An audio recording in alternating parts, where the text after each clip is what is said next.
दुनिया के तमाम भागों की तरह ही अब भारत भी कह सकते हैं कि ग्लोबल वार्मिंग के कारण होने वाले जलवायु परिवर्तन से प्रभावित होने लगा है और भारत में पूरा का पूरा मौसम चक्र जो 3 चक्र हैं सर्दी, गर्मी और वर्षा के, इन तीनों चक्रों के समय काल में, इन तीनों चक्रों की अवधि में परिवर्तन होने लगा है और इनका प्रभाव कहीं घटता, कहीं बढ़ता जा रहा है।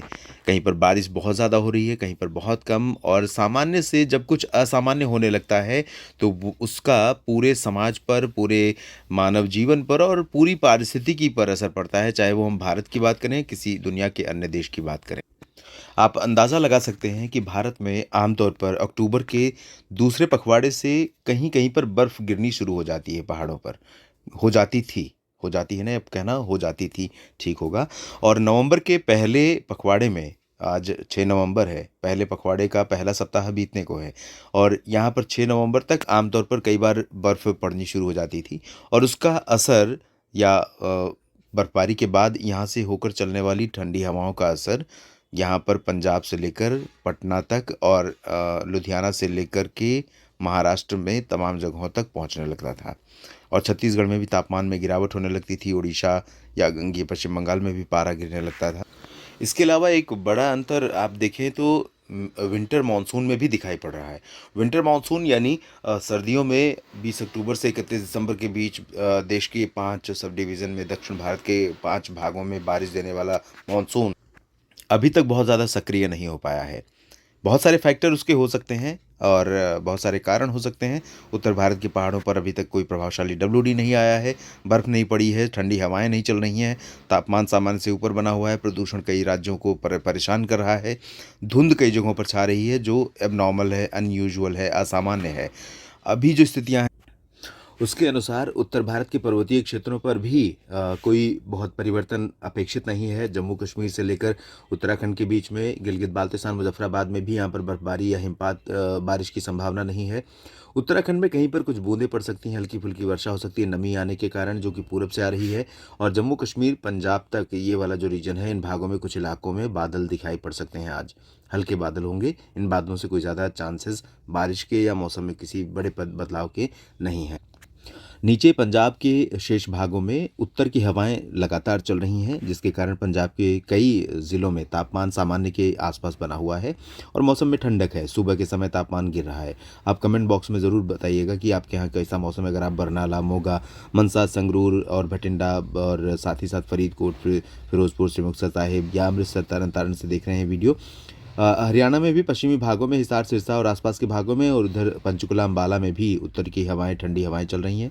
साथ ही साथ इन ठंडी हवाओं का असर हमें दिखाई पड़ रहा है बीकानेर और आसपास के इलाकों से लेकर के ये जो राजस्थान का हिस्सा है इन भागों में, यानी कि अजमेर में भी तापमान गिरने लगा है और बीकानेर, चूरू, गंगानगर, हनुमानगढ़ में भी पारा गिरने लगा है। बाकी राजस्थान के क्षेत्रों में पूर्वी हरियाणा, दिल्ली, उत्तर प्रदेश, बिहार, झारखंड, पश्चिम बंगाल समेत इन तमाम जगहों पर पूर्वी हवाओं का असर है और इन पूर्वी हवाओं के कारण यहाँ पर नमी पहुँच रही है। नमी के कारण लगातार धुंध बनी हुई है, एटमॉस्फेयर में धूप फीकी हो रही है, तो उमस बनी हुई है, गर्मी परेशान कर रही है। कुछ इलाकों में बादल भी बन रहे हैं, खासतौर पर उत्तर प्रदेश और पूर्वी मध्य प्रदेश के भागों में। बिहार, झारखंड, पश्चिम बंगाल में भी कुछ इलाकों में बादल दिखाई पड़ रहे हैं, लेकिन ये बादल बारिश देने वाले नहीं हैं। अरुणाचल में थोड़ी बहुत बरसात हो सकती है ऊपर के रीजन में और असम के दक्षिणी क्षेत्रों से लेकर के मेघालय, नागालैंड, मणिपुर, मिजोरम, त्रिपुरा, इन भागों में भी हल्की से मध्यम बौछारें गिर सकती हैं। ओडिशा के क्षेत्रों पर अगर आप देखें, ओडिशा से लेकर के तमिलनाडु तक या गंगेय पश्चिम बंगाल से कह सकता हूँ, यहाँ से लेकर के तमिलनाडु में कन्याकुमारी तक का जो पूर्वी तटीय क्षेत्र है, इन तमाम जगहों पर क्योंकि बंगाल की खाड़ी की सक्रियता अधिक होने के कारण दोस्तों कोलकाता से लेकर चेन्नई और कन्याकुमारी तक तमाम इलाकों पर बादल बन रहे हैं, लेकिन ये बादल सब जगह बारिश नहीं दे पाएंगे। तटीय तमिलनाडु में, तटीय ओडिशा के भागों में कुछ स्थानों पर वर्षा हो सकती है और कुछ आंतरिक भागों में और साथ ही साथ आंध्र प्रदेश के तटीय क्षेत्रों में, लेकिन उत्तरी तटीय तमिलनाडु का जो रीजन है इंक्लूडिंग चेन्नई और पुदुचेरी, इन तमाम जगहों पर मध्यम से भारी बौछारें गिर सकती हैं।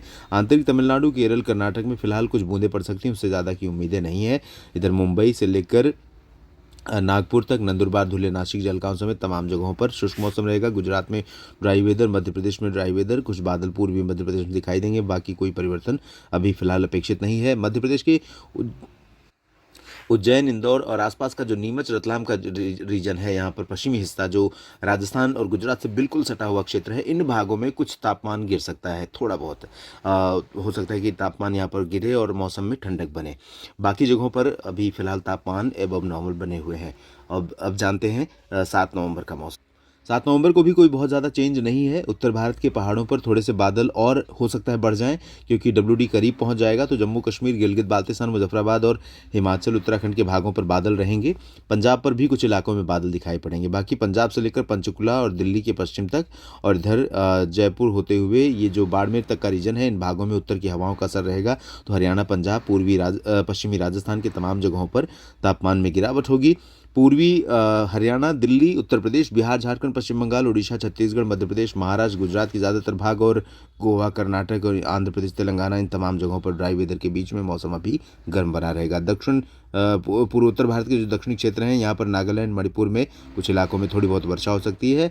और इसके अलावा उड़ीसा के तमाम इलाकों में पूर्वी क्षेत्रों में बादल बढ़ते हुए नजर आ रहे हैं, लेकिन ज़्यादा बारिश नहीं होगी। और साथ ही साथ आंध्र प्रदेश के तटों पर, तमिलनाडु के तटों पर बादल बढ़ेंगे। यहाँ पर तमिलनाडु के जो तटीय क्षेत्र हैं, चेन्नई और पुदुचेरी से लेकर नीचे पंबन तक तमाम इलाकों में मध्यम से भारी बौछारें गिर सकती हैं। और आंतरिक तमिलनाडु, केरल तथा दक्षिणी आंतरिक कर्नाटक, आंध्र प्रदेश के रायलसीमा के कुछ भागों में भी बारिश होने की संभावनाएं कल नजर आ रही हैं। उसके बाद हम जानते हैं 8 नवंबर का मौसम। धीरे धीरे बादल गोवा तक पहुंचेंगे और सिंधुदुर्ग तक पहुंचेंगे, जो महाराष्ट्र का कोंकण गोवा का रीजन है, और दक्षिण छत्तीसगढ़ में बीजापुर तथा आसपास के इलाकों में और इधर कोलकाता तक। इसके नीचे के भागों में बादल पहुंचेंगे बंगाल की खाड़ी की सक्रियता के कारण। लेकिन बारिश सिर्फ तटीय ओडिशा के भागों से लेकर आंध्र प्रदेश के तटों पर और तमिलनाडु में तमाम जगहों पर, केरल में तमाम जगहों पर अपेक्षित रहेगी। इन भागों में मध्यम से भारी बारिश होगी। उत्तरी आंतरिक कर्नाटक या तेलंगाना में बारिश की संभावनाएं बहुत कम है। महाराष्ट्र में बिल्कुल बारिश नहीं होगी। छत्तीसगढ़ और ओडिशा के पश्चिमी भाग, झारखंड, बिहार, पश्चिम बंगाल, उत्तर प्रदेश, दिल्ली, हरियाणा, पंजाब, राजस्थान, गुजरात, इन सभी भागों में तीसरे दिन भी शुष्क मौसम ही रहेगा। और जो WD आगे बढ़ रहा है, उसके कारण अब लद्दाख पर आप तीसरे दिन देखेंगे बादल बढ़ सकते हैं, और कुछ उत्तराखंड के ऊपर भी। पंजाब, हरियाणा, दिल्ली, इन भागों में उत्तर की हवाएं अपना असर दिखाएंगी। दिल्ली में पोल्यूशन से थोड़ी राहत मिल सकती है कल भी और परसों भी। और बाकी बहुत बड़े चेंज मौसम में अभी फिलहाल नहीं नज़र आ रहे हैं अगले 3 दिनों के दौरान।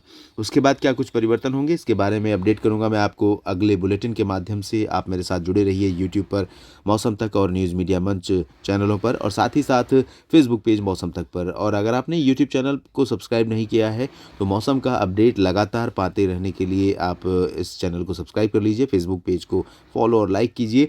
जानकारियाँ ठीक लगें तो वीडियो को लाइक और शेयर कर सकते हैं। और अगर आपको ये जो जानकारियाँ मैं देता हूँ पसंद आती हैं, तो अपनी राय कमेंट बॉक्स में ज़रूर लिखिए। आप सभी किसान भाइयों का, सभी मित्रों का जो मेरे साथ जुड़े हुए हैं, दिल से शुक्रिया मेरे साथ बने रहने के लिए और अपनी बहुमूल्य प्रतिक्रियाएं मेरे साथ साझा करने के लिए। और पिछले कुछ दिनों से मैं आपसे स्क्रीन के माध्यम से ज़्यादा जुड़ रहा हूँ। वजह यह है कि थोड़ा सा गले की समस्या चल रही है प्रदूषण के ज़्यादा होने के कारण। अगर स्क्रीन से वीडियो करूँगा तो बहुत समय लग सकता है और कई बार ब्रेक लेना पड़ता है, इस वजह से दिक्कतें होती हैं। इस वीडियो में भी मैं आपको पूरी जानकारी देने की कोशिश करता हूं। आप सभी का फिर से धन्यवाद।